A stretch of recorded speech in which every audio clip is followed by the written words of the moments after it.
झांसी महानगर की सीमा से सटे रक्सा क्षेत्र में कंप्यूटर इंस्टीट्यूट चलाकर अपना जीवन यापन कर रहे एक युवक को एक महिला व उसके पति ने अपनी मीठी बातों में फंसाकर अपना भाई बनाकर अपने खाली पड़े खंडहर प्लॉट पर कंप्यूटर इंस्टीट्यूट खोलने की लालच देकर निर्माण करा लिया और 1.5 लाख रुपए उधार भी ले लिया।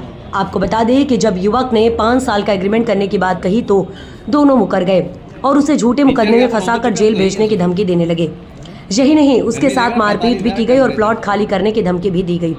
पीड़ित ने इसकी शिकायत पुलिस से भी की, पर पुलिस ने ना तो उसकी रिपोर्ट दर्ज की और ना ही मेडिकल परीक्षण कराया। युवक जब अपने पैसे वापस दिलाने के लिए अधिकारियों से न्याय की गुहार लगा रहा था, ये तमाम आरोप लगाते हुए पीड़ित ने आज जिलाधिकारी कार्यालय में शिकायती पत्र दे दिया। थाना कोतवाली क्षेत्र के तलैया मोहल्ला निवासी अभय अहिरवार ने आज जिलाधिकारी कार्यालय में शिकायती पत्र दिया। शिकायती पत्र में अवगत कराया कि अभय जीवन शाह के पास किराए के ऑफिस में खाद्य सामग्री से जुड़ा कार्य करता था, जिसके लिए उसे वर्कर्स की आवश्यकता थी। उसने एक समाचार पत्र में विज्ञापन प्रकाशित कराया, जिसे पढ़कर आतिया तालाब बालाजी मंदिर शक्तिनगर के पास रहने वाली एक महिला ने उसे संपर्क किया और उसे अपनी मीठी बातों में उलझाकर अपना भाई बना लिया, यहाँ तक कि उसे राखी भी बांधी।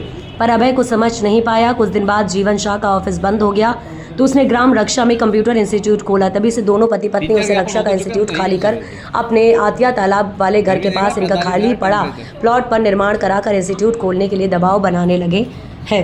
पीड़ित ने इसकी शिकायत संबंधित थाना पुलिस और चौकी में भी की, परंतु पुलिस ने ना तो उसकी रिपोर्ट लिखी, ना ही मेडिकल परीक्षण कराया गया। आज अभय जिलाधिकारी कार्यालय शिकायती पत्र देने पहुंचा और आप बीती सुनाई। अभय का कहना है कि उसे अधिकारियों से आशा है कि उसके साथ न्याय होगा और उसके पैसे वापस उसे मिलेंगे। क्या नाम है आपका? मेरा नाम अभय अहिरवार है। मैं तलैया मोहल्ला का निवासी हूँ। मैं यहाँ पर हमारे डीएम साहब को ज्ञापन देने आया हूँ। 9 अप्रैल से मेरे केस की कार्रवाई के लिए मैं जगह जगह भटक रहा हूँ। मैंने मुख्यमंत्री पोर्टल से लेके डीएम साहब के पास, एसपी साहब के पास और किला चौकी तक सारी जगह पे ज्ञापन दिए। इस केस की सुनवाई में सारी चीज़ें मेरे पास एविडेंस के तौर पर जमा है, लेकिन किला चौकी इंचार्ज और वहाँ पर हेड कांस्टेबल आशीष यादव, इन लोगों के पास मैंने अपने सारे सबूत रखे, लेकिन जिस जगह का ये सारा का सारा उपक्रम है, उस जगह की मालकिन जो कि मेरे 5 साल से बहन बनकर मेरे साथ घर पर आना जाना कर रही थी, उनके हस्बैंड प्रोफेसर रंजीत यादव, जो कि खुद को एक प्रोफेसर प्राइवेट यूनिवर्सिटी में बताते हैं, दोनों ने 4 साल में मुझसे धीरे धीरे करके कई बार छोटे मोटे पैसे लेते रहे। जब मेरे पास जगह स्थायी नहीं हुई सेंटर चलाने के लिए, मैं कौशल विकास के तौर पर बच्चों को कई सालों से कंप्यूटर से जुड़ी हुई शिक्षाएं देता हुआ आ रहा हूँ। सरकारी ट्रेनिंगों में काम करता हूँ। जैसे ही उन्हें ये समझ में आया कि मेरे पास इस समय कौशल विकास का पैसा है और भी बहुत सारी चीजें हैं, तो उन्होंने मुझे प्रलोभन दिया और ये कहा कि हमारे साथ कोई भी जेंट्स नहीं रहता है, तो मैं 5 साल से भाई बनाए हुए हैं। उनकी उम्र लगभग 60 साल की है। उन्होंने अपनी स्थायी जगह पर मुझे जगह दी। 18 साल से वो प्लॉट खाली बंजर पड़ा हुआ था, जिसमें 10-10 ट्रॉली कचड़ा और 22-22 फुट ऊंचे पेड़ लगे हुए थे। मैंने उन सारे पेड़ों को कटवाया, प्लास्टर करवाया, चुनाई करवाई, लैट्रिन बाथरूम से लेके कमरा और 900 स्क्वायर फीट का 3 सेट। मेरा पेमेंट उस स्थायी जगह पर लगा हुआ पैसे का है, क्योंकि मेरी उनके बीच में जो वार्तालाप थी, जिसका मेरे पास ऑडियो रिकॉर्डिंग, वीडियो रिकॉर्डिंग सारी चीजें हैं। उन्होंने कहा था कि हम आपको 5 साल का एग्रीमेंट करके देंगे और जो भी मैंने सामान लगाया है, जो भी खर्चा हुआ है, वो उसके बदले किराए में कट जाएगा। लेकिन कुछ समय बाद जब मेरा जोर डालने पर भी नहीं हुआ, उन्होंने मेरे ऊपर 6 शर्तें रखी। पहली शर्त थी उनकी कि अपने घर परिवार किसी भी मित्र मंडली से कोई संपर्क नहीं रखोगे। दूसरी कंडीशन थी कि यहाँ पर तुम जो भी बिजनेस करोगे, जो भी लोन लेकर व्यापार करोगे, उसे मुझे, मेरे हस्बैंड और मेरी बहन को भी हिस्सेदारी दोगे। तीसरी उनकी कंडीशन थी कि मोहल्ले में कभी भी अपना नाम अभय अहिरवार बोलने की जगह अभय चौधरी ही बताओगे।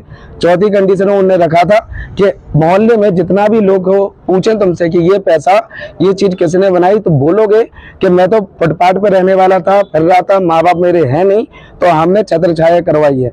अगली कंडीशन तब बिगड़ी जब मेरी किसी लड़की से शादी के लिए पारिवारिक तय हो चुकी है। मैंने भी बड़ी बहन के नाते ने बताया, तो जो बहुत ही क्रूरता से मेरे ऊपर बिगड़ गई कि तुम शादी क्यों कर रहे हो, तुम्हारी शादी नहीं होने दूंगी। अगर तुमने शादी की तो वो यहाँ आके रहेगी और मैं ऐसा होने नहीं दूंगी। मुझे ये सारी चीजें समझ नहीं आई। मैंने इसके प्रकरण में इनके हस्बैंड को कई बार इनकी ऑडियो रिकॉर्डिंग पहुंचाई, उन्हें समझाने की कोशिश की, लेकिन फिर मियाँ बीवी ने मिल बांट के ये सारी चीजों को अपने पक्ष में कर लिया। और जब मैंने थाने में रिपोर्ट थी तो थानेदार से मेरी सारी बातें हुई, मैंने सारे के सारे documents, WhatsApp chat, call record सब कुछ रखा। उन्होंने मानने से अस्वीकार कर दिया। किस हिसाब से दिया था उनको? मैंने पेमेंट नहीं, मैंने उसमें लगाया है जगह पर पूरा का पूरा है जिसपे आप 1050 स्क्वायर फीट का वो प्लॉट था, पूरा बंजर और कचड़े घर बना हुआ था, क्योंकि 18 साल से उस उनकी जगह जमीन थी, व्यापार हाँ, आपका था। व्यापार होना था, लेकिन उससे पहले मुझे वो बिल्डिंग बनानी थी, वो जगह अपने लायक बनानी थी। आपने अपने पैसे से बनाई, जी। उसका क्या प्रूफ है? आपने उसमें मेरे पास सभी चीजों के बिल हैं पक्के जी, मेरे पास सभी अब आप चीजों क्या चाह रहे हैं वो बताइए। के। मैं चाह रहा हूं कि पिछले 1 महीने से चौकी इंचार्ज कांस्टेबल नवाबाद थाना जाकर मैं गुहार लगा रहा हूं कि मुझे उस जगह पर नहीं रहना है। मेरी जीवन की आखिरी पूंजी वही थी। कितना मुझे पैसा लग गया? लगभग 4 लाख के करीब का मेरा पैसा लगा हुआ है। मुझे पैसे दे दीजिए, मैं और कहीं अपना सामान स्थापित करके अपनी फिर से रोजंदारी कर सकूं। 8 महीने से मैं कॉल पर उनके आश्वासन पर जिंदा रहा। मुझे 14,300 की EMI भरनी पड़ती है। अभी इस केस को लड़ने के लिए भी मुझे एक और लोन लेना पड़ा, क्योंकि मेरे पास पैसा जरा भी नहीं था। 10 दिन से इन्हीं कपड़ों में मैं फुटपाथ पर घूम रहा हूं, क्योंकि चौकी इंचार्ज और हेड कांस्टेबल आशीष ने धोखे से उस कमरे में ताला लगा दिया। मेरा किचन, मेरे कपड़े लगते, मेरा पर्सनल सामान, मेरे इंस्टीट्यूट के 20 कंप्यूटर, फर्नीचर, एसेसरीज सब कुछ अंदर है, और सब कुछ की चाबी उन्हें सौंपने जा रहे हैं।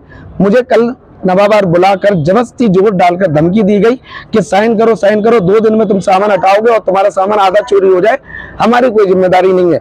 मैंने उनसे गुहार लगाई कि सर मेरे हाथ में पैसा नहीं है, अकाउंट में पैसा नहीं है, सर पे छत नहीं है, मैं 10 दिन से इन कपड़ों में घूम रहा हूँ, आपने धोखे से चाबी ली है मेरे से। मुझे गुहार सुनिए मेरी, मैं कहाँ रहूंगा? 10 दिन से फुटपाथ पे इन्हीं कपड़ों में मैं घूम रहा हूँ, और इन लोगों ने मेरी इज्जत की धज्जियां उड़ा दी। मुझे शराबी, मुझे लड़कीबाज, मुझे कितनी बुरी बुरी तरीके की चीजें बोली गई हैं पूरे मोहल्ले समाज में, कि जब वे लोग मुझे फोन करते हैं मोहल्ले के निवासी, तो वे बताते हैं कि ये लोग मियाँ बीवी किस तरीके के बंटी बबली वाले काम 2017 में सर्व समाज मानव कल्याण के नाम से चंद्रशेखर वर्मा ने एक संस्था बनाई थी, जिसका केस आज भी चल रहा है, जिसमें करोड़ों की ठगी हुई थी। उस ठगी के मास्टरमाइंड चंद्रशेखर वर्मा के ये दोनों लेफ्ट और राइट हैंड थे, जिसका प्रूफ मेरे पास ऑडियो रिकॉर्डिंग में इन्हीं के ही साथी ने एक चीजें मुझे बताई है। मैंने सारे एविडेंस कोतवाली में रखे, थाने में रखे, सबने उन्हें उठाकर साइड कर दिया, किसी ने मेरी बात नहीं सुनी। और वही लेडी थाने में खड़े होकर चिल्लाकर बोलती है मैं महिला हूँ, तुम मेरा कुछ नहीं कर पाओगे, इस तरीके से उंगली उठाकर। और जब मैं कुछ भी बोलता हूँ तो थानेदार से लेकर कांस्टेबल से लेकर, ओए तू ज्यादा बोला, अब ये नहीं तुझे पट्टे मारूंगा, जेल में डाल दूंगा, साले तेरा कंप्यूटर इंस्टीट्यूट भाड़ में गया, इस तरीके से